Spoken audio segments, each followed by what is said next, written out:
Senhor presidente, companheiros, amigos, vereadores, público aqui presente, ouvintes das rádios que nos acompanham, a transmissão da nossa sessão.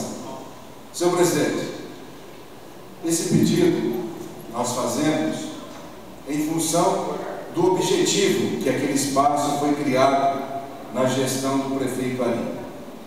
Aquele espaço, senhor presidente, foi criado para que eventos acontecessem no nosso município. O palco foi construído, aquele salão foi construído para que a cidade pudesse aproveitar daquele espaço. E por algum período não foi realizado nada.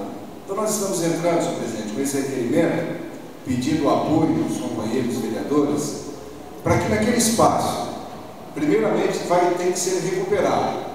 É um espaço que hoje está servindo para depósito dos carrinhos que recolhem os entulhos do nosso município, a varredura dos nossos municípios.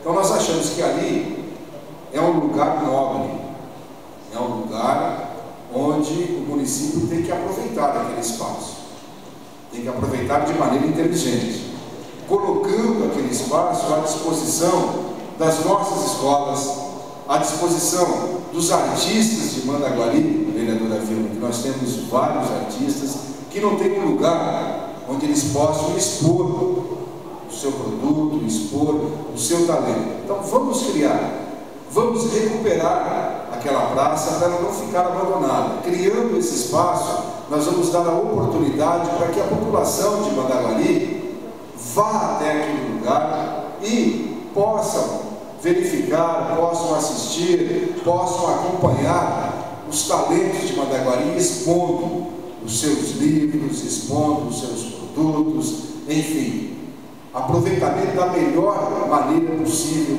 aquele espaço. A própria prefeitura, através das escolas municipais, através do departamento de cultura que existe hoje, possa usufruir daquele espaço da melhor maneira possível. E vamos levar a população até a praça, porque é um espaço que fica perdido durante todo o dia. Outras coisas podem até acontecer ali, mesmo para o objetivo que foi criado. Então, vamos requerer do prefeito, do departamento responsável da prefeitura, que reorganize, mas que faça isso de uma forma mais rápida, para que a população possa utilizar daquele espaço. Então, o objetivo realmente é esse, é criar um espaço cultural para o nosso município. Nós sabemos do esforço que as diretoras das nossas escolas têm para mostrar os seus talentos. Então, ali seria esse espaço para que seja usado da melhor maneira possível. Espero contar com o apoio dos nossos queridos vereadores. Está em discussão o requerimento.